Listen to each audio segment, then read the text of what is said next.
Nous voilà, nous sommes proches des fêtes de fin d'année et évidemment on a l'habitude de déboucher des belles bouteilles de champagne. C'est très correct parce qu'il faut célébrer, mais la raison est aussi une autre, un peu plus technique. Pourquoi? Parce que le champagne est l'un des vins qui s'accorde le mieux avec un très grand nombre de préparations d'ingrédients.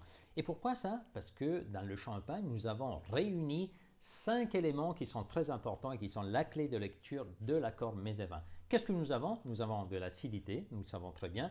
Nous avons de l'effervescence, les bulles. Nous avons de l'alcool, comme dans tous les vins. Nous avons de la minéralité, évidemment, si le champagne est issu d'un très grand terroir, comme c'est le cas de ma cuvée développée avec du Val-de-Roi. Et un autre ingrédient auquel peu de gens pensent, mais qui est aussi la clé du succès, qui est le sucre.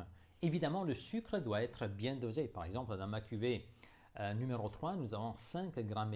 C'est une quantité, un dosage que j'ai développé justement parce que le champagne puisse s'accorder avec un très grand nombre de plats. Avec quoi on l'accorde le champagne?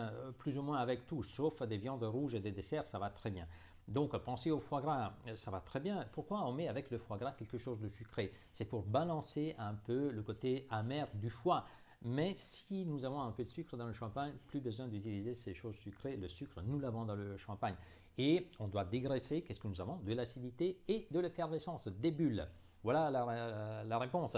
Si nous avons des fruits de mer, surtout des huîtres, là aussi, les huîtres elles sont grasses, elles sont très très très salées. Donc les accords peuvent se faire par mariage ou pour opposition. Dans ce cas, voilà, qu'est-ce qui va s'opposer au sel que nous avons dans les huîtres? Eh bien, il s'agit du sucre que nous avons dans le champagne. Et voilà que nous avons réalisé l'accord parfait. Par contre, attention, ne pas célébrer à la fin, accompagner un dessert avec le champagne parce qu'il n'a pas assez de sucre. Dans ce cas-là, ça dépend des cultures. Si vous mangez à la fin d'un repas le traditionnel panettone ou bien voilà, la bûche de Noël, il faut partir sur d'autres vins, sur des vins doux, sucrés, comme c'est le cas de ce Moscato d'Asti, parce que là, dans ce cas, la règle de base de l'accord, quand il y a du sucre dans le plat, il faut impérativement accorder un vin sucré. Donc voilà, expliquer pourquoi le champagne ou un vin doux s'accorde très bien avec les repas de fête de fin d'année. Je vous souhaite des joyeuses fêtes et bonne dégustation.